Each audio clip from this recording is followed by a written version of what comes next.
President Uhuru Kenyatta has officially opened the 9th edition of the Africities Summit, which is currently underway in Kisumu County. We're now joined by our Kisumu reporter, Okusa. Okusa, what has been said so far? What stood out to you as far as the role of intermediary cities such as Kisumu in the attainment of Agenda 2030 for the UN and Agenda 2063 for the AU? Well, of course, as you mentioned there, Olive, is that the president was here just in time to open the 9th edition of the Africities Summit here in Kisumu, and a lot of issues regarding enhancement of intermediary cities have been have taken center stage, with the speakers after speaker touching on the role of intermediaries as far as spurring of growth in urban centers and in African nations is concerned.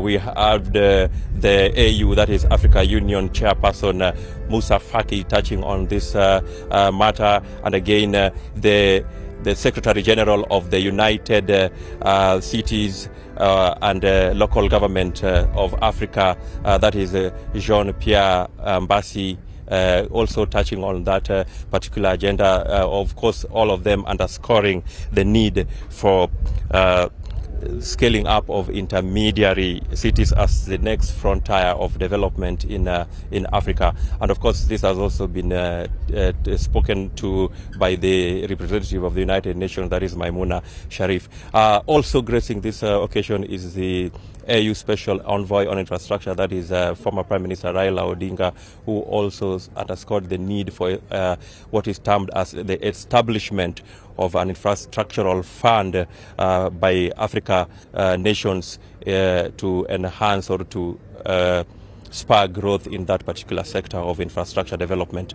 But again, also the president, that is President Uhuru Kenyatta, said that even as there's call for the focus to turn on strengthening intermediary cities, he also mentioned there that we need to take cognizant of the challenges that may come with it in terms of rural-urban migration, and of course also touching again on the need to also challenges of how to make intermediary cities sustainable. So in a nutshell, that is what is emerging from this summit so far. Remember, there are close to 10 or 8,000 according to the organizers, delegates attending this particular event. It's a 5-day event that will end on Saturday, that is on 21st. Initially, we were expecting 7 heads of state to grace it, but we haven't seen any other apart from a former head of president of Seychelles, who is among the dignitaries that have so far arrived here. So we'll get to know whether the 7 heads of states will still be joining the process or the summit as it goes on tomorrow and of course the day after. So that is in a nutshell what has happened so far. We'll live here, and we'll be keeping our eye on the emerging issues as the summit goes on. Thank you very much for that update. As Okusa said, he will be keeping an eye on the Africities Summit that runs all the way to the 21st.